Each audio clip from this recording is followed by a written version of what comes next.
Vamos seguir com o nosso segundo painel, que trata então do tema vida e morte. Para tratarmos desse tema, teremos a participação de José Arthur, que representa o Espiritismo, da Daniele Macri, o Yoga Espiritualismo, o Reverendo Mahesh, Movimento Hare Krishna, e o Padre Vanderlei, do Catolicismo.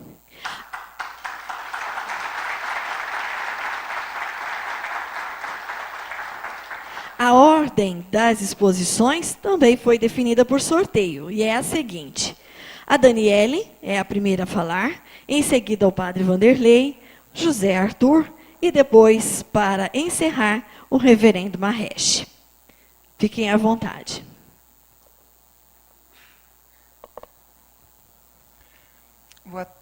Tá funcionando? Boa tarde a todos.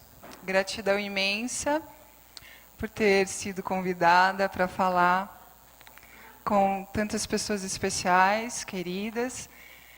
Eu me perguntava assim, o que é que eu vou fazer lá?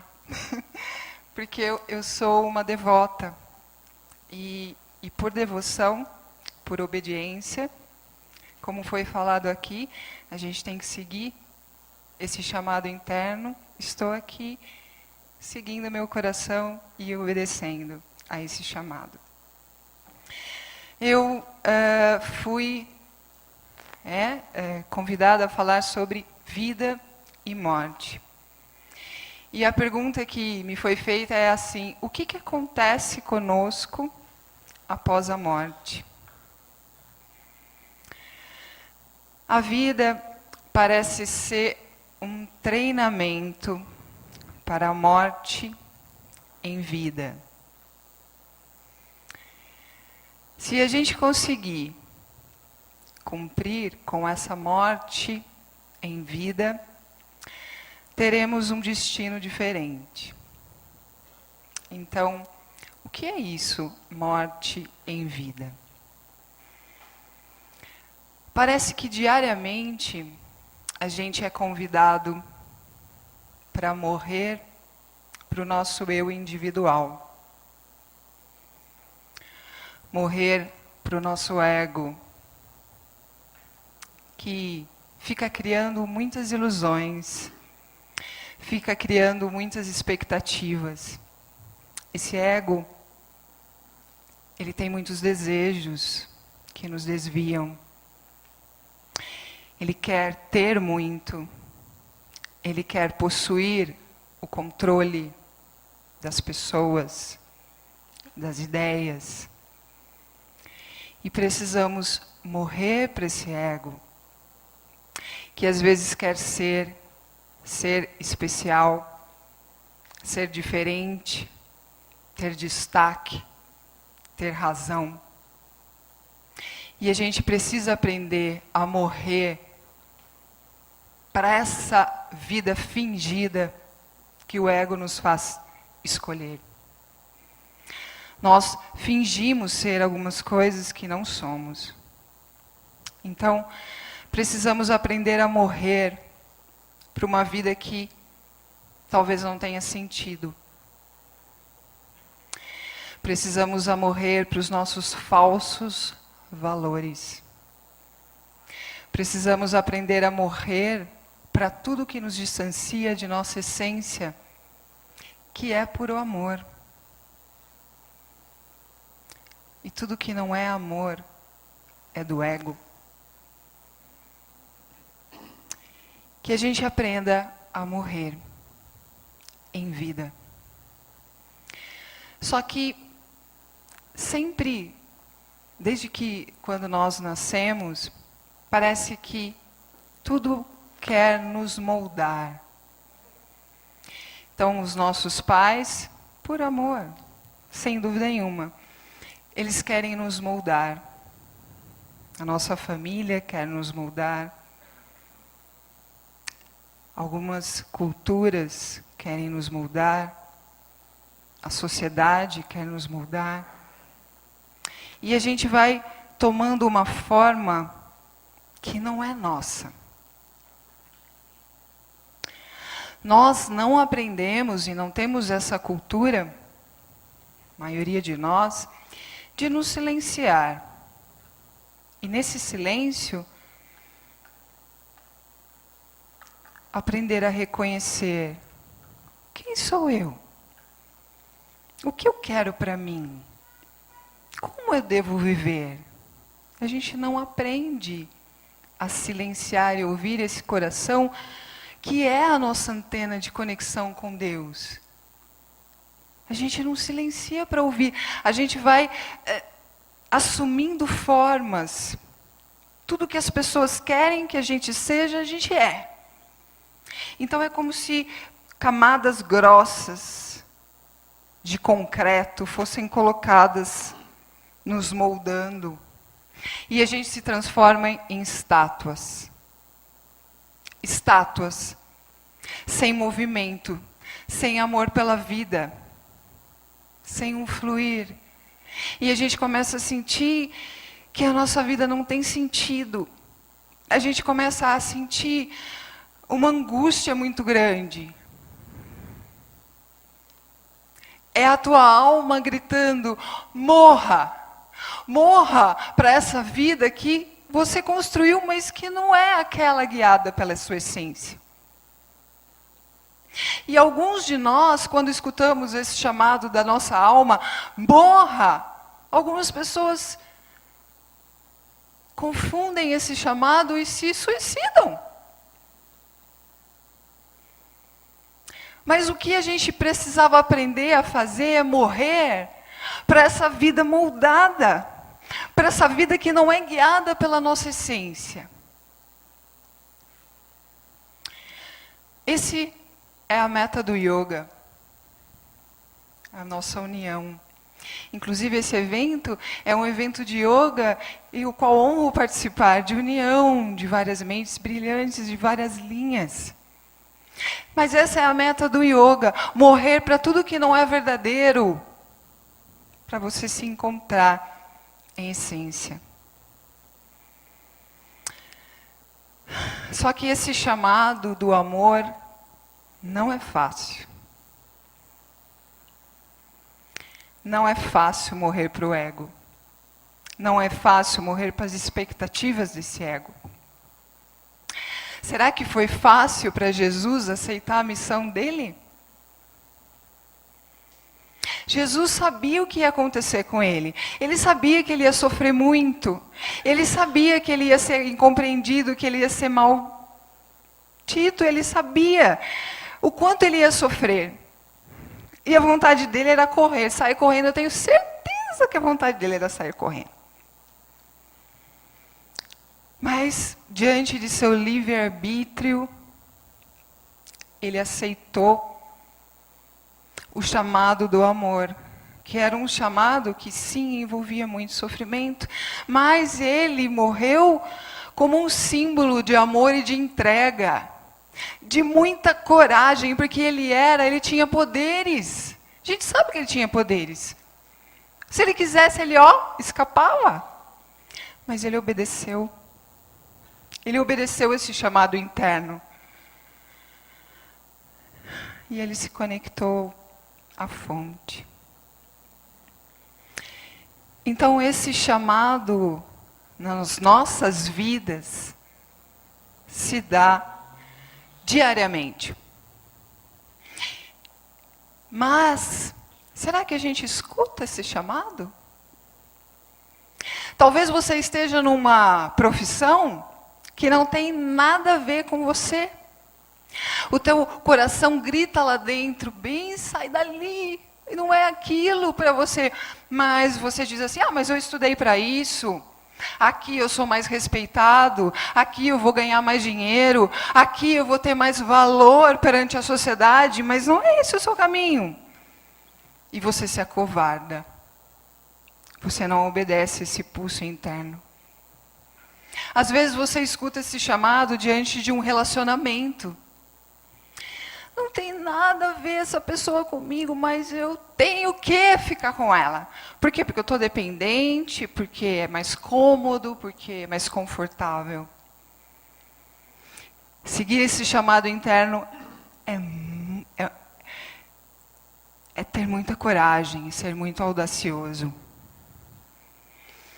Às vezes, uma atitude simples, o seu eu interno grita, a divina presença grita falando assim, bem, para de comer carne, não tem mais nenhum sentido para você, você não precisa mais se alimentar do sofrimento de um animal. Mas como?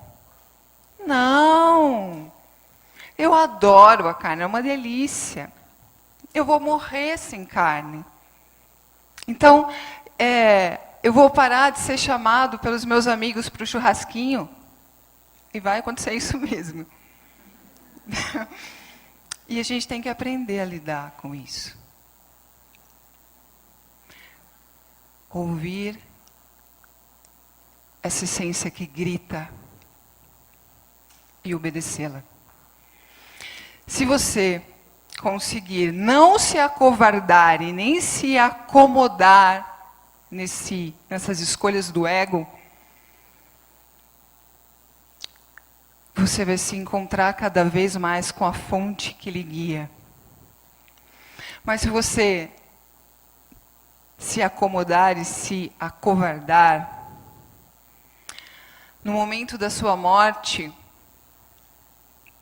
você vai se sentir distante de Deus, como sempre você viveu. E você vai ter uma morte muito triste, muito vazia. Olhando para trás e falar, o que eu fiz com a minha vida? O que eu fiz com a oportunidade sagrada da minha vida? E você vai morrer com uma sensação de vazio muito grande. Só que Deus nos dá infinitas oportunidades. Deus, em sua misericórdia e amor absoluto, Ele vai te dar outras vidas, para que você aprenda a morrer para o seu ego, em vida.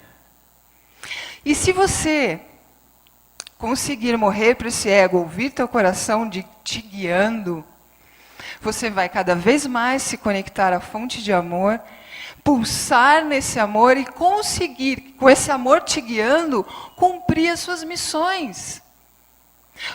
Resgatar a sua missão com quem quer que seja. Cumprir o que você veio cumprir aqui de forma mais rápida. E cada vez que você vai cumprindo a sua missão, obedecendo, você vai sentindo aquele amor, uau, tomando conta de você. E a gente pode encontrar um processo de total conexão em vida, que é o Samadhi, processo de iluminação. Nada mais é do que uma total entrega. Pai, me conduza. Que seja feita verdadeiramente a vossa vontade.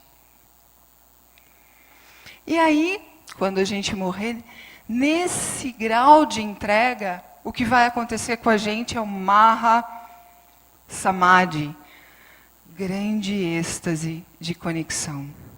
Você vai se fundir a esse amor ao qual em vida você se entregou. Maha Samadhi.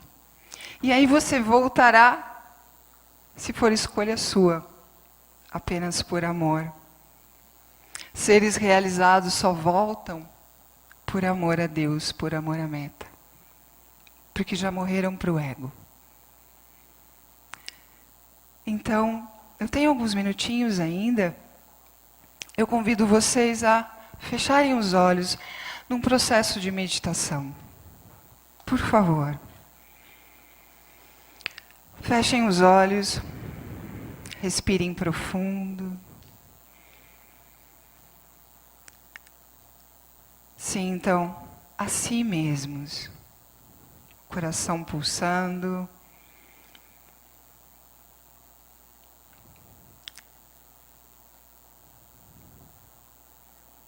Você pode se perguntar: eu venho me entregando a esse chamado interno?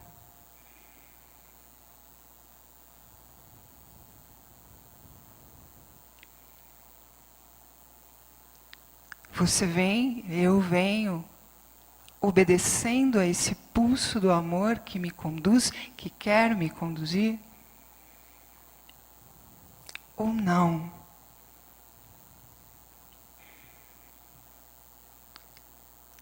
E se eu morresse agora? Se a minha morte fosse daqui a 1 minuto, como é que eu estaria frente a essa morte? Vazio? Desconectado?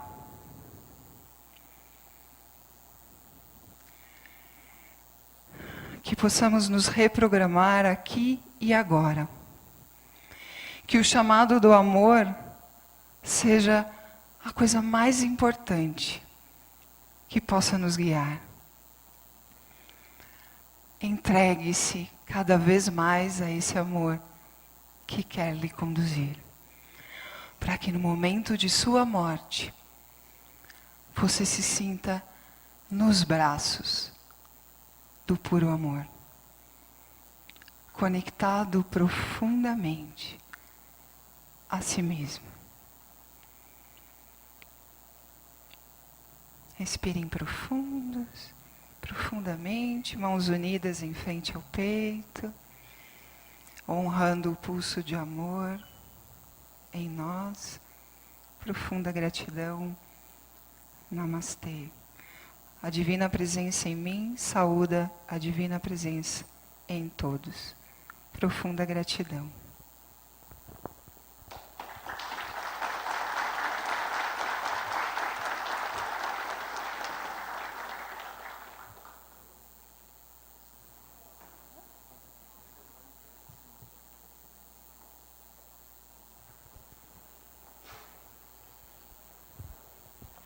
Boa tarde a todos.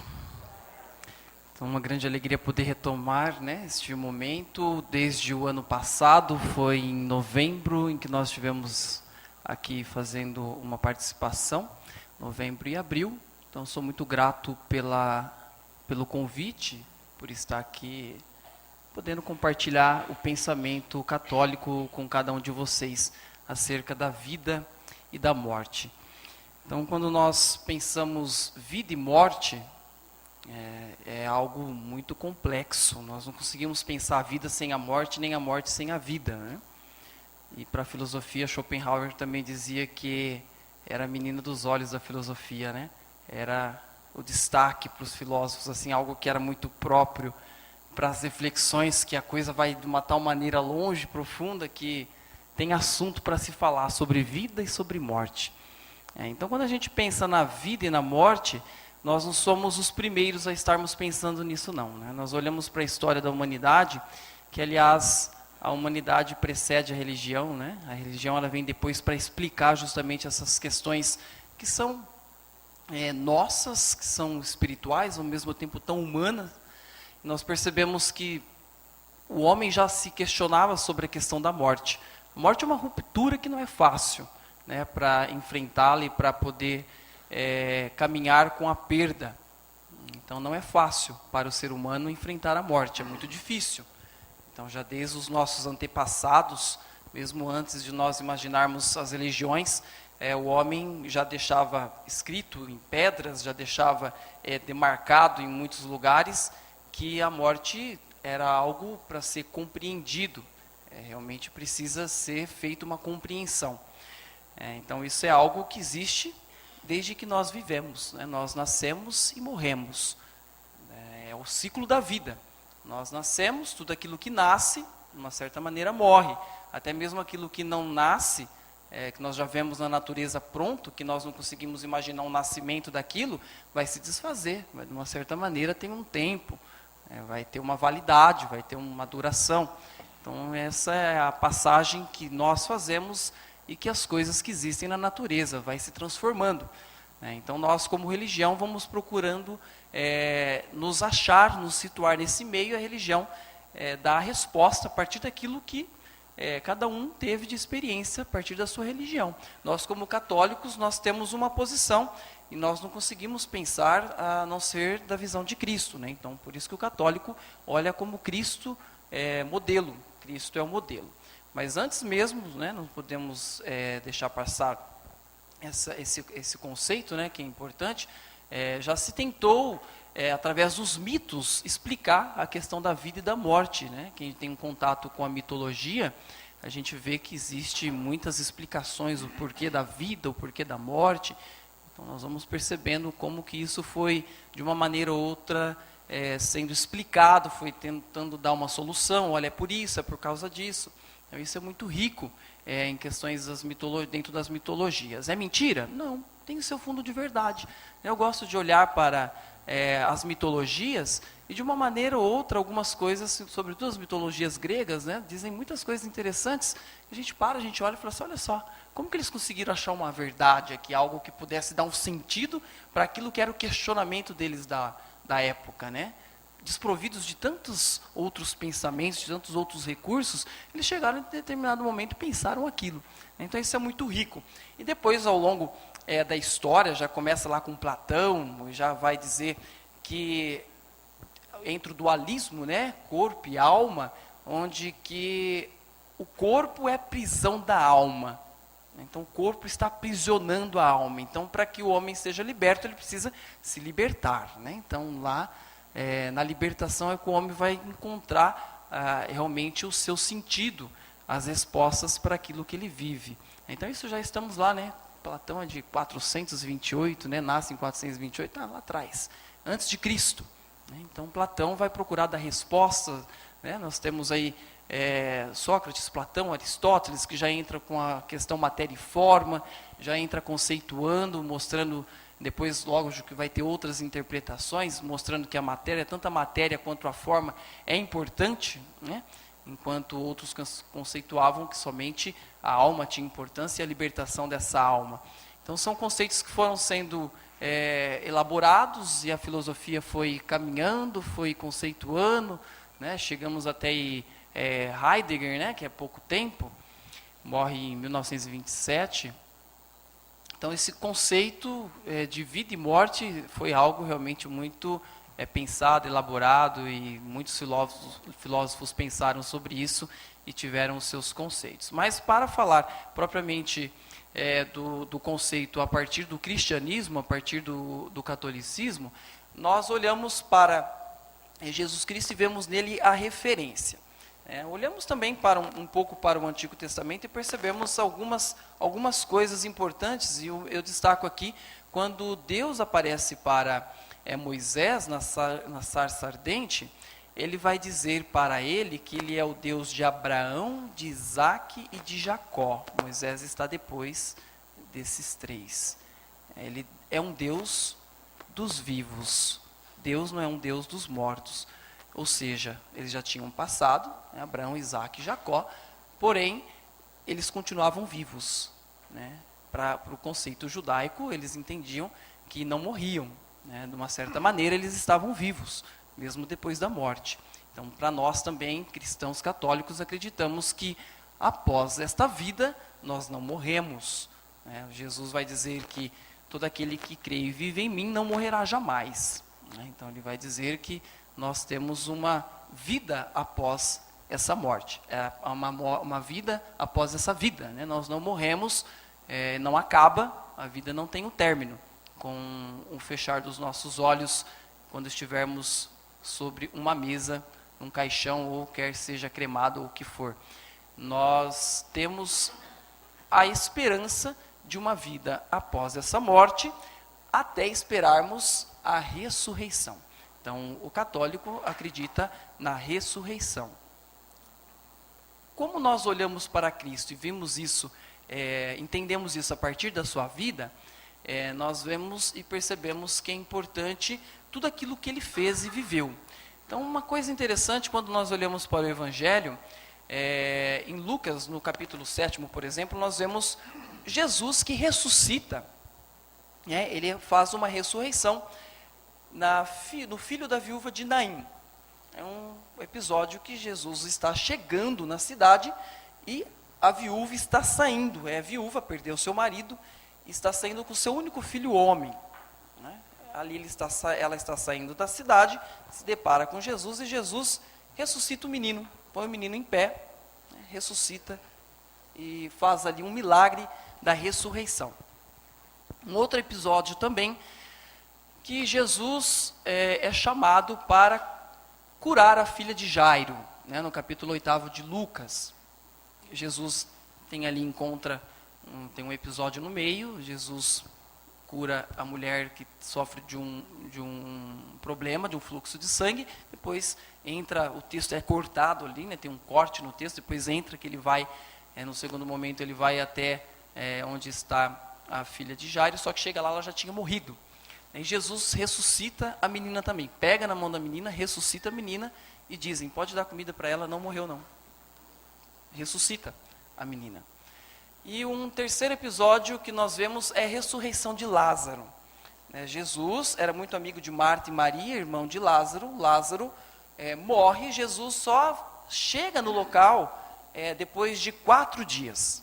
Então, depois de 4 dias, Jesus chega no local e ele quer ir até onde está Lázaro. No entanto, antes, até Marta vai dizer assim, Senhor, se o Senhor tivesse estado aqui, meu irmão não teria morrido.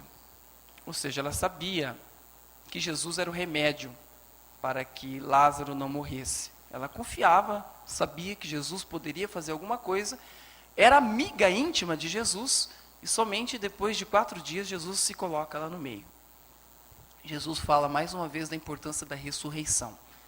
Fala que aquele que crê realmente não morrerá. E Jesus vai lá e ressuscita Lázaro. Eles vão até o túmulo, Jesus ressuscita Lázaro. Mas um sentimento interessante que muito me comove é ver que Jesus chega diante do túmulo de Lázaro e chora. Jesus chora. Ele mostra que ele também é homem, que ele tem sentimentos humanos, embora na nossa concepção cristã ele seja Deus, Filho de Deus. Ele também parte da Santíssima Trindade, Pai, Filho e Espírito Santo, são 3 pessoas e um só Deus. Esse é o conceito cristão, porque católico, que quem comunga disso, entende. Jesus, com o seu sentimento, ele chora a morte de Lázaro, sabendo que ele podia fazer alguma coisa, que ele era a solução para o problema da morte de Lázaro, ele chora. Ele se solidariza com aqueles que estão ali vendo que Lázaro morreu. É interessante que nas outras 2 passagens da morte que eu comentei, Jesus faz o milagre, pega na mão da menina e na mão do menino, levanta e coloca eles em pé e ressuscita eles. Na morte de Lázaro, na ressurreição de Lázaro, Jesus conversa com Deus. Uma íntima ligação, né? Pai, eu sei que o Senhor sempre me ouve. Faça para que eles creiam. Então ele pede para que Deus faça o milagre e Lázaro ressuscita, ele manda tirar a pedra do túmulo e fala, Lázaro, vem para fora, mas primeiro ele conversa com Deus. Ou seja, 3 exemplos de ressurreições na Bíblia. Só que os 3 voltam a morrer. Os 3 voltaram a morrer. Ninguém viu até hoje, o Lázaro andando por aí, falando, olha, Jesus me ressuscitou, eu não morri mais. Nem mesmo o filho da viúva de Naim, e nem mesmo a filha de Jairo. Eles são ressuscitados por Cristo, mas voltam a morrer. Mas aqui nós temos o relato da morte, e da ressurreição de Cristo. Cristo ressuscita como primícias, daqueles que morreram. Então a nossa fé, nós acreditamos que nós vivendo com Cristo, vivendo de acordo com Cristo, com aquilo que Cristo nos coloca para que vivamos, nós também ressuscitaremos com Cristo. Se formos fiéis, de acordo com aquilo que o Senhor pede para nós, nós também seremos herdaremos essa graça da ressurreição. Então esse é o princípio. O que acontece depois da morte? Esperaremos o dia do juízo e ressuscitaremos, tal como Cristo ressuscitou, e não haverá mais morte. Então é o que o catolicismo ensina. São esses conceitos. Nós acreditamos e vivemos isso. Alguns mistérios acontecem, a gente pode pensar assim, mas por quê? Como isso se dará? Vai ressuscitar com um corpo igual nós temos? É um corpo diferente? Nós não sabemos. Nós sabemos a partir dos relatos bíblicos, que é a nossa referência, que Cristo após ressuscitado, vai lá no capítulo 21 de João, estando fechadas as portas por medo dos judeus, né, os discípulos reunidos, com as portas fechadas, Jesus se coloca no meio deles, as portas estão fechadas, Jesus entra, se coloca no meio deles. Ou seja, Jesus estava ressuscitado com um corpo glorioso, mas que passou a porta e colocou-se no meio dos discípulos. Os discípulos estavam morrendo de medo depois da morte de Jesus. Com um corpo diferente, ele se coloca no meio dos discípulos e passa a porta que estava fechada. Jesus também come depois de ressuscitado, né? Ei, moços, tem alguma coisa para comer? Tenho fome.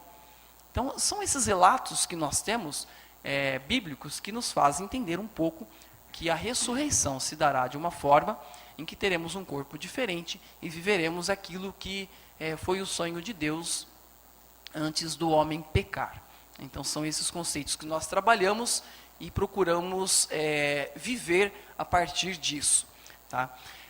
Eu como padre, né, eu tenho 1 ano e alguns dias de padre.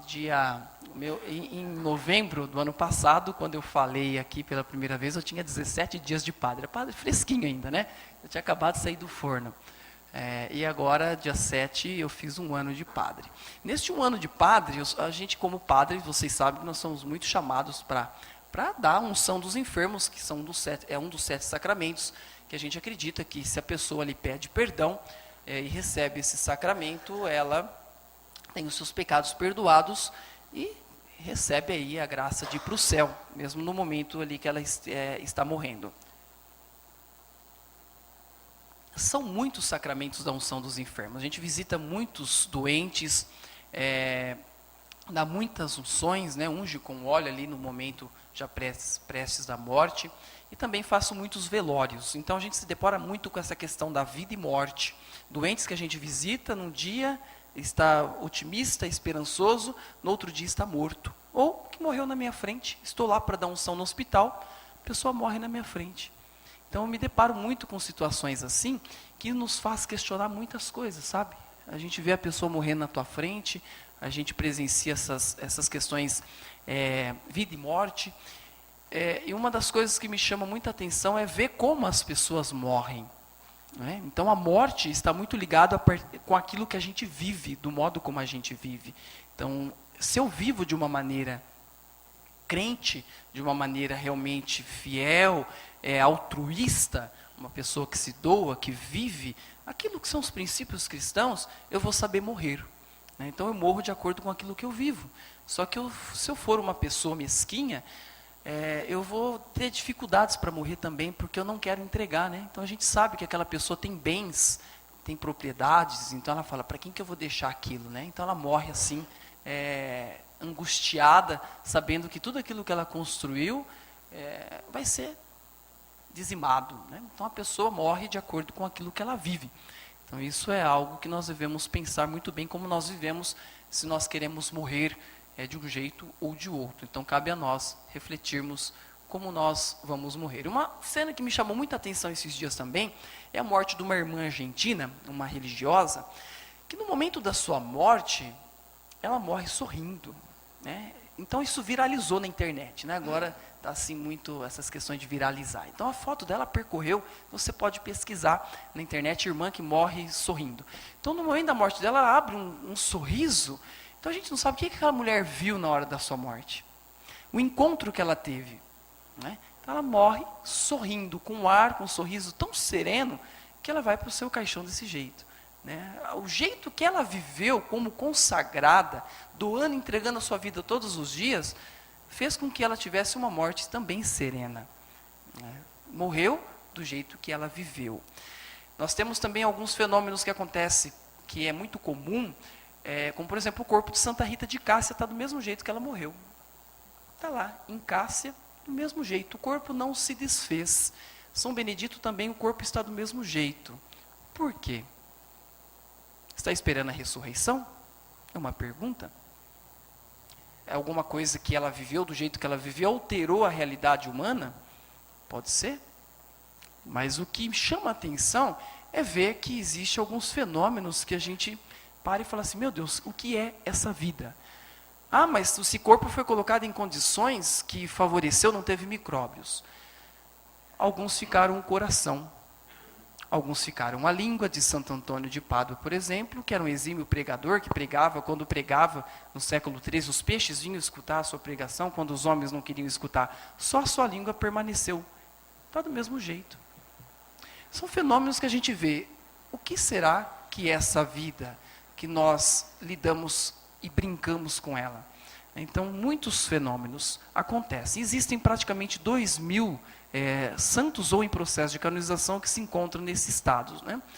Com partes do corpo incorrupta ou o corpo inteiro do mesmo jeito que morreu. Então, são coisas que tocam a realidade que nós vivemos e nós vamos nos questionar muito. Então, eu como padre, eu também sou um aprendiz. Eu tenho olhado para essas coisas, sobretudo essas questões que eu tenho enfrentado com doentes, né, dando unção, dando bênçãos, muitos doentes com câncer, sobretudo, tenho percebido que a gente, às vezes, é muito mesquinho. Então, o convite que eu percebo que Deus faz para cada um de nós é que vivamos bem, vivamos de uma maneira que alteremos esse mundo tão mesquinho, tão fechado, para que tenhamos um mundo melhor, tenhamos uma vida boa e tenhamos uma morte de acordo com aquilo que nós vivemos, e as pessoas possam não ter medo da morte, mas entender que a morte é um processo natural, faz parte de todos nós. Então, eu agradeço a atenção de vocês, Deus abençoe a todos.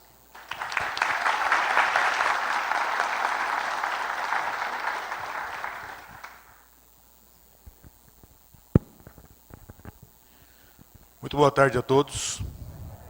Eu agradeço a oportunidade de assistir, de participar desse evento, desse trabalho.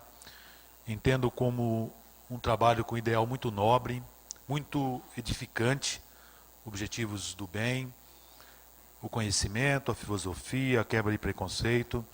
Agradecemos muito a oportunidade de estar aqui. Bom, vida e morte. A morte ainda é um tabu para a maioria de nós. Tem uma lenda urbana na nossa cidade, que eu ouvi de um grande professor, de um grande amigo, e eu não me esqueci. Havia, ou ainda existe, um ponto de ônibus bem na parede do cemitério Nossa Senhora do Carmo, aqui em Catanduva, na rua 24. E aí esse professor contou o seguinte, até então uma brincadeira, ou baseado em fatos reais, que um jovem, depois da balada, pelo tanto de anos que eu sei disso, eu acho que era baile naquela época, não era balada. Mas enfim, depois do passeio noturno, já tarde da noite, esse jovem se aproxima do ponto de ônibus e encontra uma mulher sentada no canto do banco do ponto de ônibus. E ele começa a ficar perturbado com aquele silêncio, sem movimento, no muro do cemitério, próximo à porta do cemitério, e começa a pensar que, de repente, algum espírito perturbado, mal resolvido, algum fantasma, como alguns chamam, poderia assustá-lo. E questiona, essa mulher não tem medo? Eu cheguei e ela já estava aqui. E pergunta para a mulher, olha moça, você não tem medo de ficar sozinha a essa hora na porta do cemitério?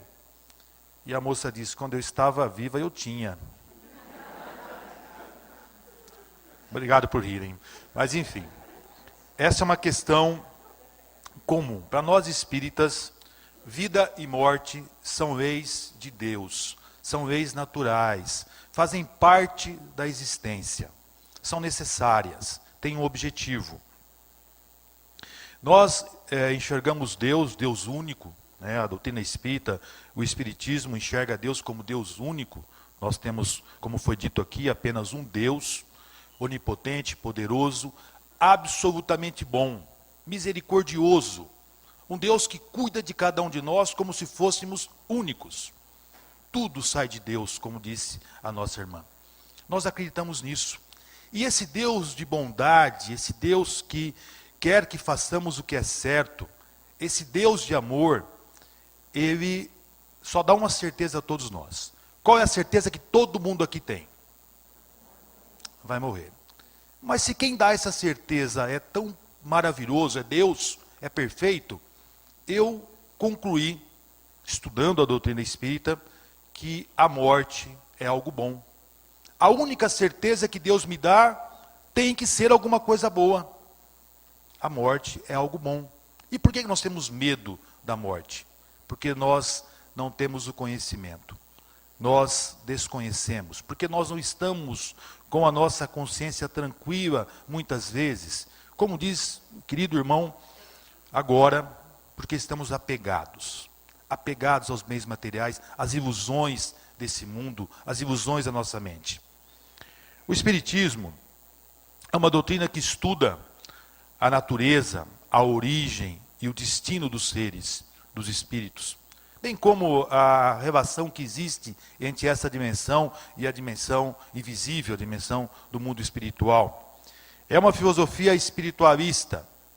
Espiritualista porque parte do primado do espírito. Primeiro a alma e da independência dele. Espiritismo foi uma palavra criada por Allan Kardec em 1858 para expressar o espiritualismo cristão. Nós, espíritas, somos seguidores de Cristo. O nosso modelo é o Cristo. Se você vai numa casa espírita, você não encontra altares, mas você encontra geralmente um quadro, uma imagem, uma referência a Jesus, que é a nossa referência. Estudamos o Evangelho de Jesus Cristo. Tem um aspecto interessante na doutrina espírita, ela tem, na verdade, o que nós chamamos de tríplice aspecto. Ela é filosofia, porque ela estuda isso que nós estamos fazendo aqui hoje, tentando entender a realidade, a vida. É religião, porque vive de verdades reveladas. Nós fazemos referência ao sagrado, às escrituras. É ciência.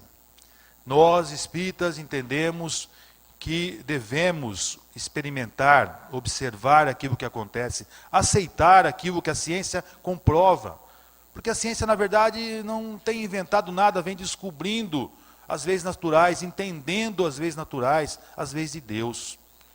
Então a doutrina espírita é filosofia, é religião, é ciência. Quanto à morte, uma coisa, fazendo estudo, eu toda vez que tenho que falar sobre algum assunto, se há tempo, eu gosto de preparar um resumo, de buscar informações, né, eu formato um resumo. E aí me chamou muita atenção, eu já havia lido, mas eu havia me esquecido de um fato histórico, que foi o julgamento do filósofo Sócrates, 399 a.C. Ele foi julgado porque ele não fazia adoração e não pregava adoração aos deuses de Atenas naquela época. E porque ele tinha ideias muito avançadas, diferentes, diziam que ele estava prejudicando os jovens da época. Muitas ideias que ele pregava há 400 anos antes de Cristo, 2.400 anos hoje, foram confirmadas, são aceitas pela maioria dos filósofos, cientistas e pelas religiões também. Mas ele teve um texto interessante, eu vou pedir licença para vocês para ler. Ele colocou o seguinte, várias fases, várias situações no julgamento dele que merecem destaque, mas essa especificamente com o nosso assunto. De duas coisas, uma, disse ele aos seus julgadores, ou a morte é uma destruição absoluta, ou ela é a passagem de uma alma para um outro lugar.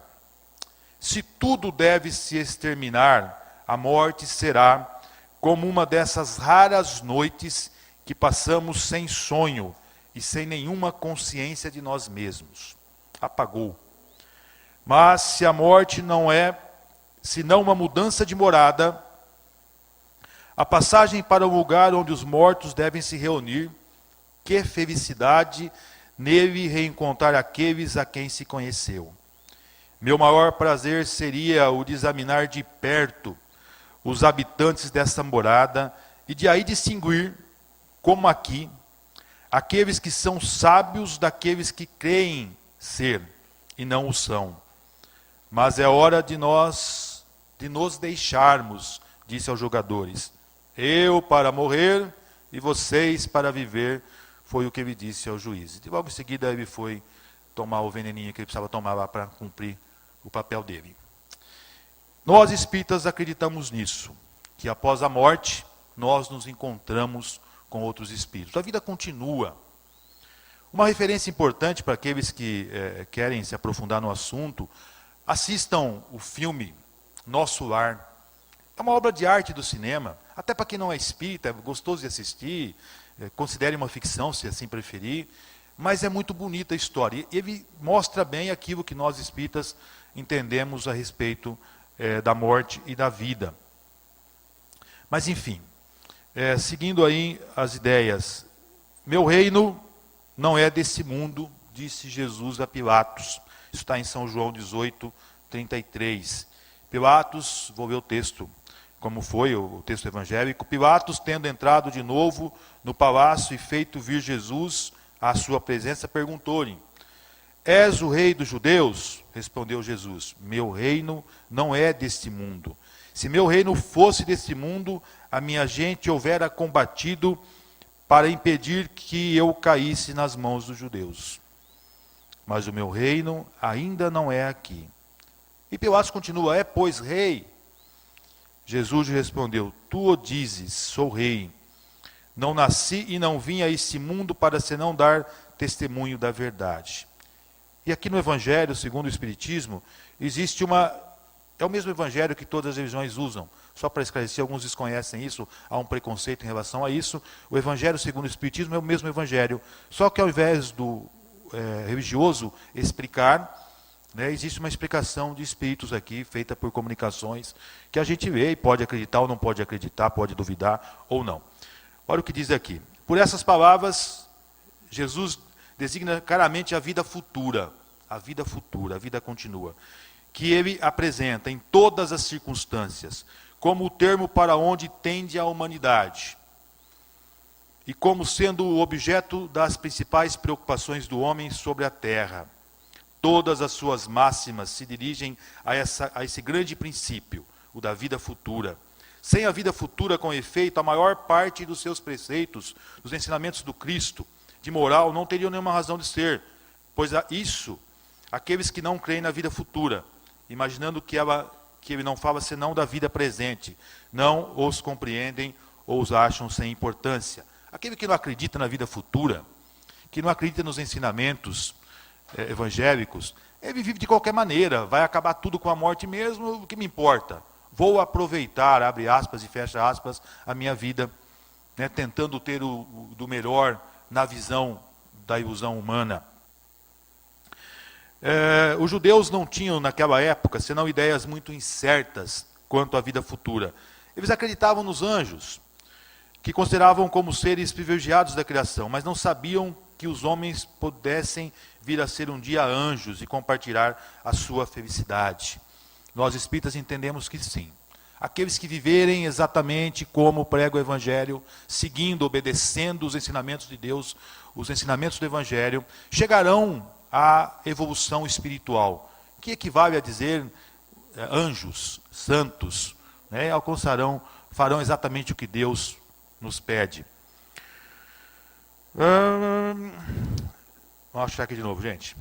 Anjos partilhar a felicidade. Segundo eles, a observação das leis de Deus era recompensada pelos bens da terra. Naquela época, os judeus, quando Jesus veio, acreditavam que tudo que você fizesse de bom, Deus recompensaria você na terra com bens, com vitórias sobre os seus inimigos, e que as calamidades, as dificuldades, as derrotas eram o castigo da sua desobediência. Segue aqui. Moisés, sobre isso, não poderia dizer mais a um povo pastor, ignorante, que devia ser tocado antes de tudo pelas coisas deste mundo.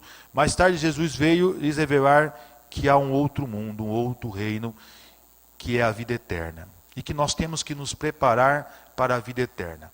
A morte é uma passagem que pode ser feita de maneira tranquila e feliz, dependendo do nosso estado de consciência.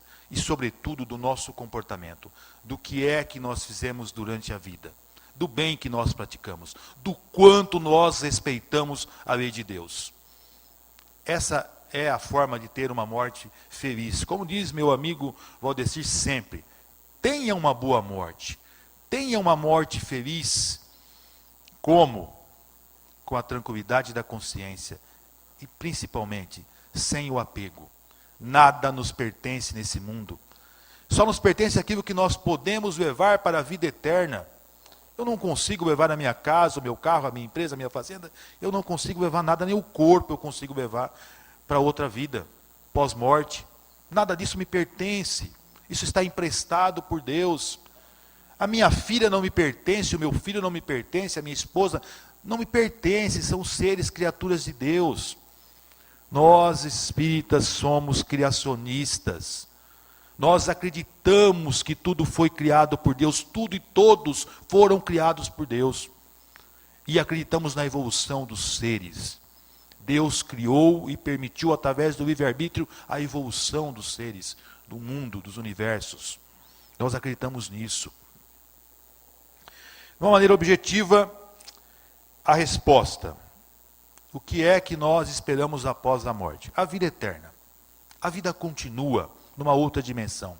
Nós deixamos o corpo físico e levamos, segundo o apóstolo Paulo dizia, esclareceu aos Coríntios, nós levamos o espírito com o corpo da alma. O espírito, o corpo da alma que Paulo se referia e que dizia, olha, é material. O corpo da alma é material. É isso que vai para outra dimensão. É isso que vai para o mundo espiritual. A vida continua. O retorno à nossa verdadeira casa, a pátria espiritual. Dormimos aqui com a morte e acordamos em outra dimensão, a dimensão espiritual. Feliz ou infeliz, de acordo com os nossos atos, conforme o bem ou o mal que praticamos. Deus não comete injustiça. Foi dito sabiamente aqui, me chama a atenção toda vez que eu participo desse evento. Para mim é o quarto evento, né? Havia um evento anterior com outro nome, também na mesma linha, com muito amor, muita harmonia, muito respeito, as semelhanças. Quando nós observamos o que cada linha, o que cada religião, o que cada crença prega, nós podemos perceber muita semelhança, a essência é muito parecida. Em todas elas, se você tiver o equilíbrio, o controle, segurar as ilusões, seguir as leis humanas e, acima de tudo, as leis de Deus, viverá feliz e morrerá feliz. É muito interessante, é isso que a equipe que organiza busca, né? Não as diferenças, por isso que não tem que ter debate, eu não tenho que concordar ou discordar de alguém, mas sim o que é semelhante, como é bonito isso. E aí você quebra preconceito e passa a olhar diferente para outra crença, que entende de uma outra forma, com amor, com cuidado. E aí nós colocamos também o Evangelho de Jesus, Mateus, no capítulo 6, que ele diz o seguinte: não acumuleis para vós tesouros onde a traça e a ferrugem roem e o ladrão rouba. Acumulei tesouros aonde nem a traça e a ferrugem podem roer e o ladrão não rouba. Tesouros no mundo espiritual, tesouros do espírito. E completa: aonde estiver o seu tesouro, aí estará o seu coração. Dentro do estudo espírita, é possível o sujeito estar no cemitério do lado do corpo? É, absolutamente. São espíritos sofredores, que também encontrarão, através de Deus, encontrarão a luz, a oportunidade de se recuperarem. É nisso que nós acreditamos. Por fim, coloco de novo as palavras do meu amigo: tenham todos uma boa morte. Eu espero que demore, porque a vida é um dom maravilhoso que Deus deu a cada um de nós. Eu tenho 5 minutos, mas vou demorar mais uns 20 aqui ainda. Tem umas 50 páginas para ler para vocês, então vocês tenham paciência, não durmam, né? Mas demora um pouquinho só.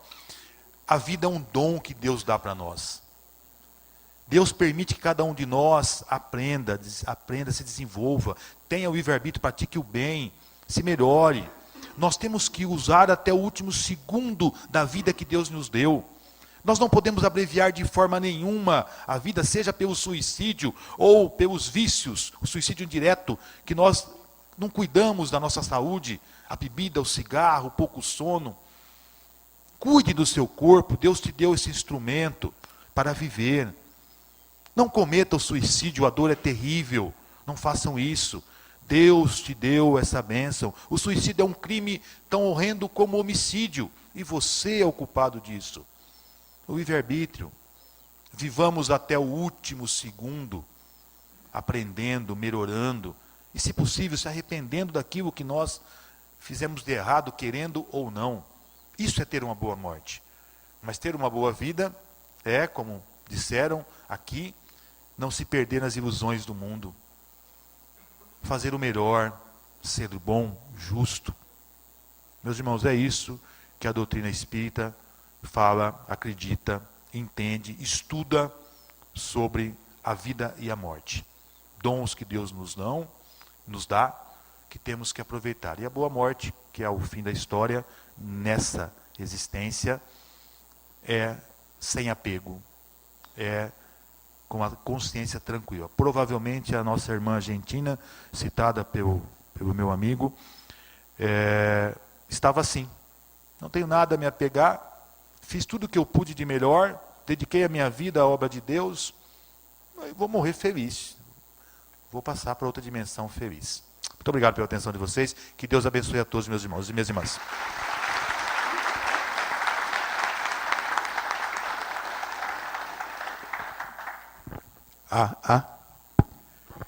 Boa tarde.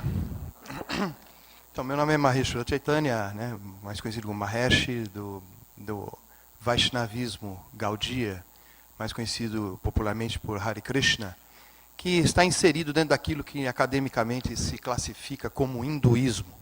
O hinduísmo não é uma religião, é um monte de religião, milhares, né, delas. E sendo que elas são diferentes, né, entre si. No meu caso, por exemplo, eu sou monoteísta, né, tem aqueles que são monistas. Quem é ocidental olha para lá, vê o monista, acha que ele é politeísta. Não tem politeísmo no hinduísmo. Mas é uma longa história que não vou me ater aqui. O assunto que nós vamos conversar hoje é um assunto, para variar, pela exiguidade do tempo, né? Nós vamos só arranhar superficialmente, né, esse assunto, que eu poderia abordá-lo de diferentes formas e estender sobre ele indefinidamente. Contudo, eu recebi por e-mail, né, o título, né, do assunto aqui para falar com vocês. Inclusive veio a pergunta, né, o que nos espera após a morte do corpo? Não sei se foi só eu que recebi essa pergunta, se vocês receberam, né, eu não vi quase ninguém falando. Mas então eu vou tratar desse assunto. Antes, porém, eu queria fazer uma provocação filosófica com vocês. Porque as pessoas falam, né, você vai falar sobre o seu encontro com a morte, né? É possível haver um encontro com a morte? É possível. Então eu vou fazer uma analogia. É possível haver um meu encontro com a minha ausência nessa sala? Eu posso me encontrar com a minha própria ausência nessa sala? Isso seria demencial, né? Dizer, você vai se encontrar com a sua ausência nessa sala. Né? Porque se eu estou, a ausência não está. E se a ausência minha está, eu não estou. Similarmente, a morte é assim também. Eu não posso me encontrar com a morte. Porque se a morte está, eu não estou. Né? E se eu estou, ela não está. Então não há esse encontro.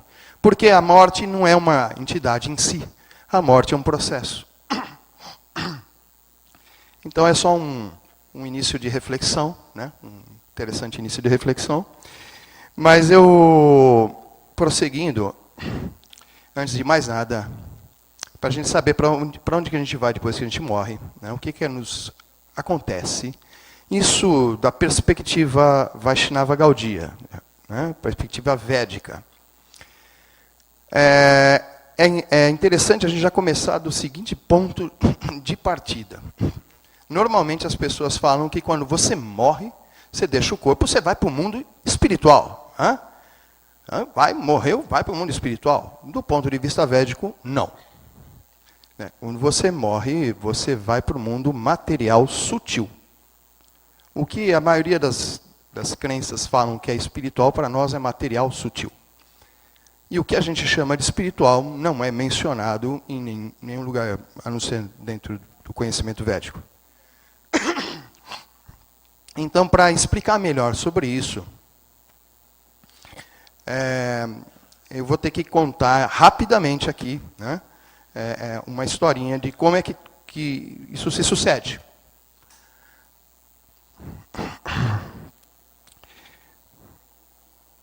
A alma, nós não somos o corpo material. Nós somos almas espirituais.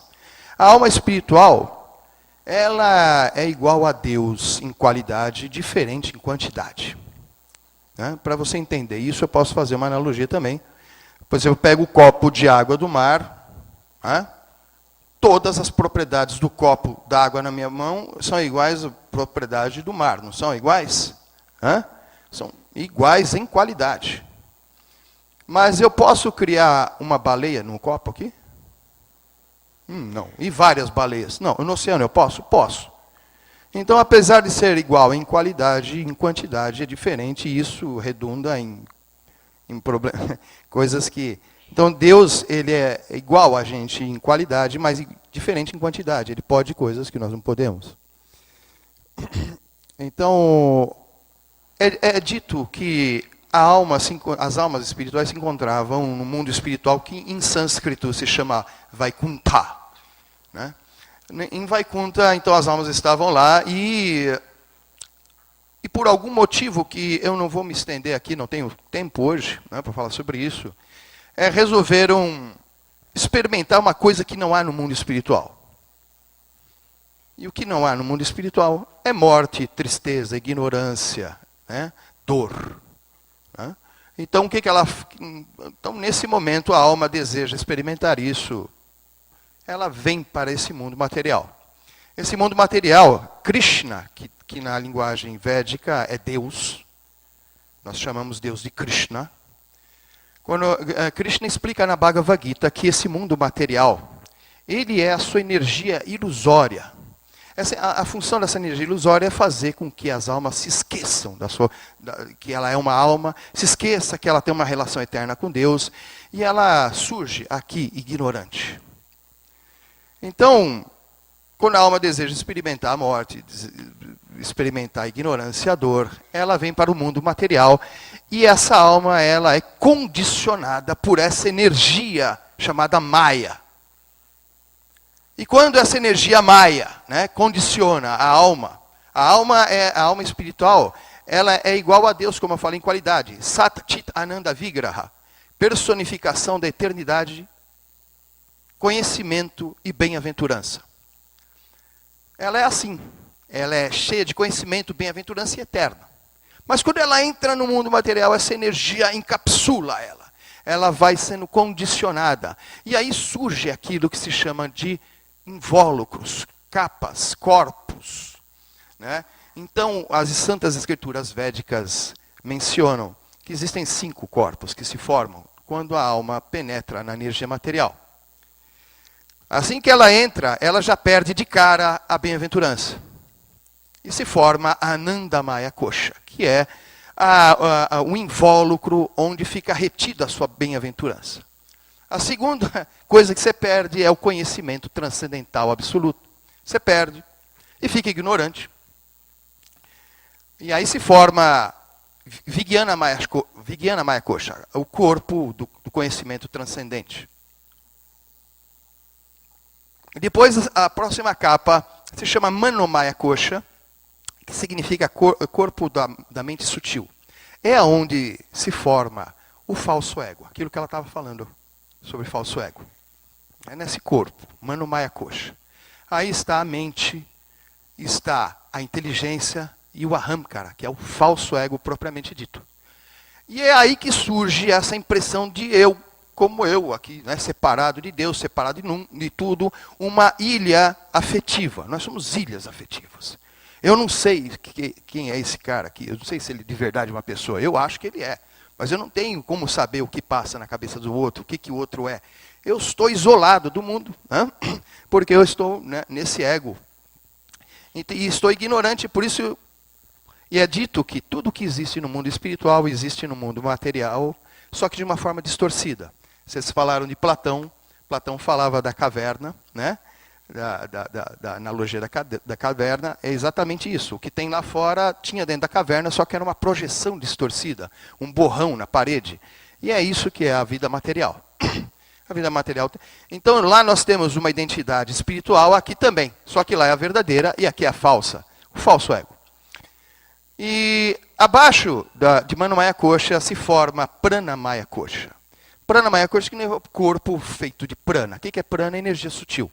É nessa camada, nesse invólucro, que se encontra os chakras, que se encontra os meridianos da acupuntura, que se encontra o duplo etérico, que se encontra a aura, né? Que se encontra essa energia sutil toda que a gente ouve falar aí.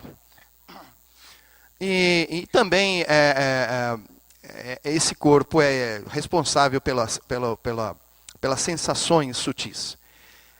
E por último, é formado esse corpo que nós estamos olhando aqui um para os outros, chamado de Annamaya Kosha, que é o corpo material grosseiro.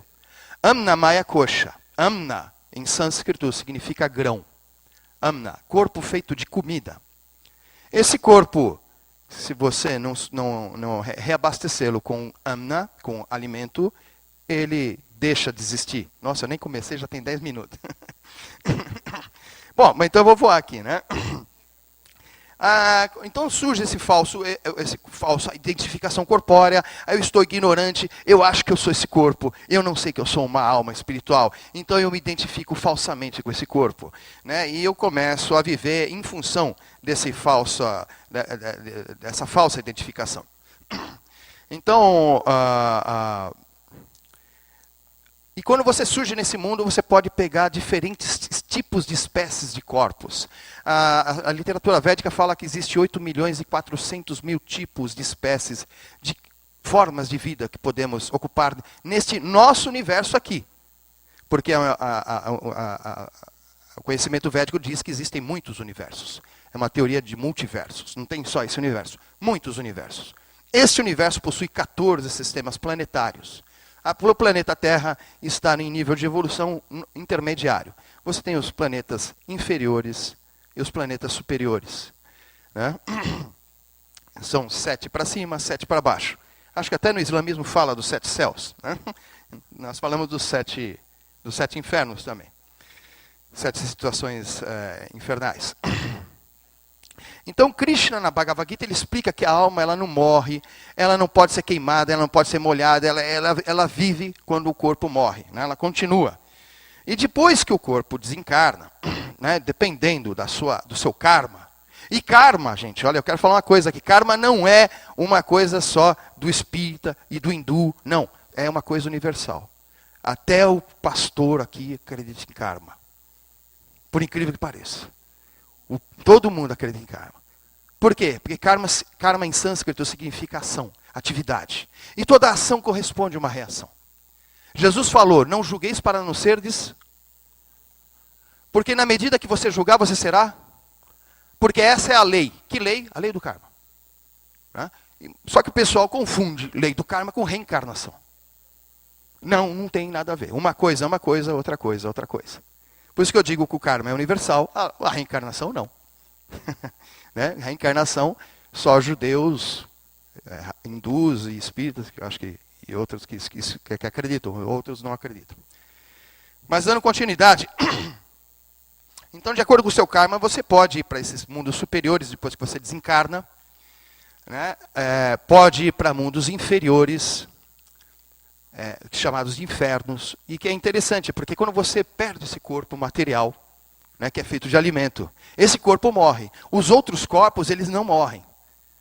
E você pode ir para um sistema infernal, é como se fosse um spa do karma. Né? Você vai lá e dá uma emagrecida no teu karma, né? Vai dar uma depauperada nele, só que ele não é eterno. O inferno é eterno, você não fica eternamente nele. Aí você sai, né, e você pode retomar uma vida humana ou uma vida animal. Isso depende muito do nível de consciência que você teve na hora da morte. O mundo material ele possui 3 forças, que a partir dessas 3 forças tudo é formado nesse universo material, tanto grosseiro quanto sutil, que é assim chamado de Sattva-guna, Tama-guna e Raja-guna. Ou seja, modo da bondade, modo da paixão e modo da ignorância.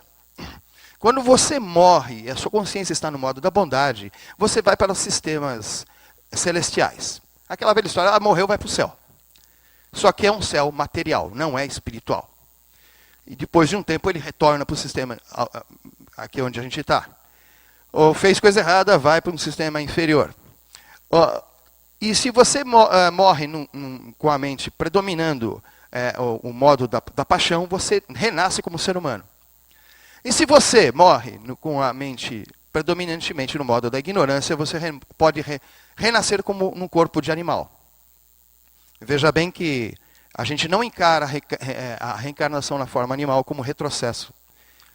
E uma possibilidade. Inclusive na Bíblia, Jesus tira espíritos de um cara e coloca nos porcos. Pá! Né? Então existe essa possibilidade de você encarnar em porcos, encarnar em animais.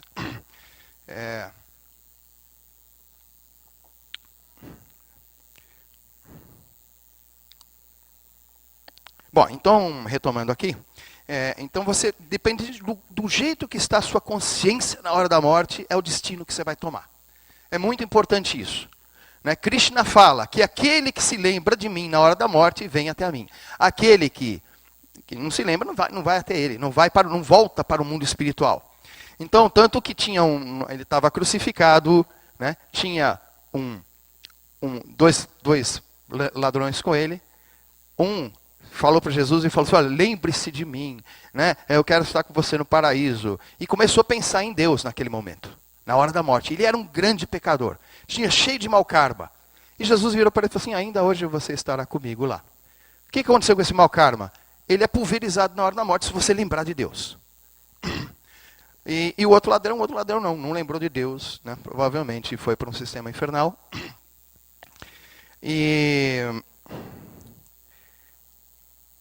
é interessante que toda essa saga que eu falei para vocês, Jesus também, eu gosto de falar de Jesus porque a maioria são cristãos. Se eu for falar da cultura védica, vocês não vão conhecer, mas falando de cristianismo é mais fácil. Jesus falou a parábola do filho pródigo. O filho pródigo morava com o pai. Estava com o pai na sua opulência, em toda a sua perfeição, só que resolveu fazer a sua carreira solo. Né? E pegou e sai da vida com o pai, e vai para o mundão, né? Isolado, esquecido. Eu quero me esquecer do meu pai, quero ter minha vida. E pega o dinheiro que lhe era direito e gasta tudo. O que significa gastar, gente? A palavra pródigo. Pródigo quer dizer gastão, não é prodígio. Né?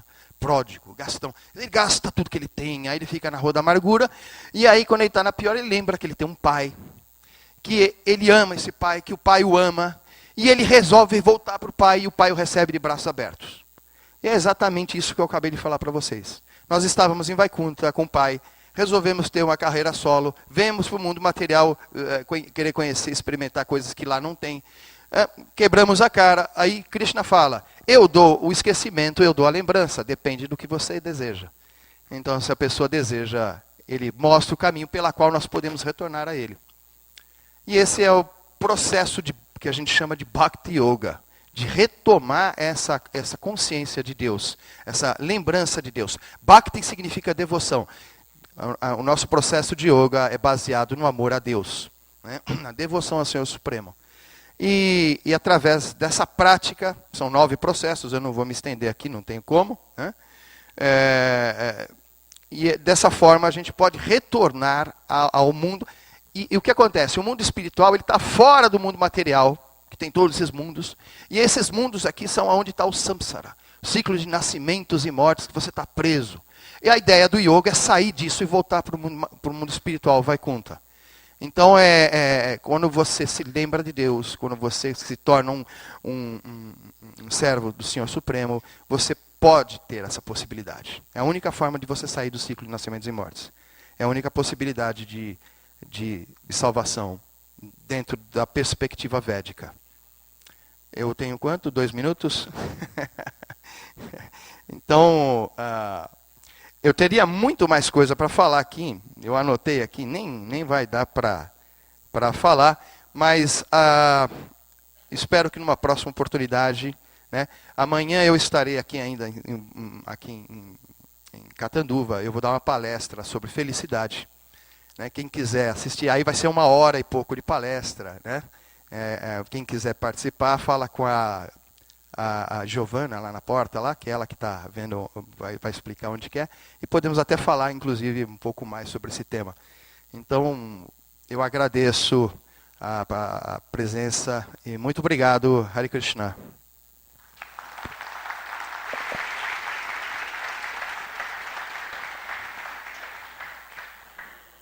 Muitíssimo obrigada aos expositores. Peço então que retomem seus lugares. E a todos vocês, nós queremos contar que nós temos um canal no YouTube e vocês podem acessá-lo.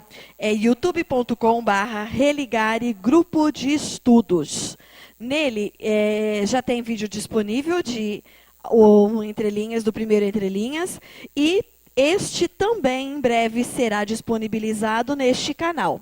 Então eu peço que acessem, que se inscrevam no canal e que possam também ajudar a multiplicar o que nós estamos vivenciando no nosso Entrelinhas de hoje, assim como aconteceu também nos demais.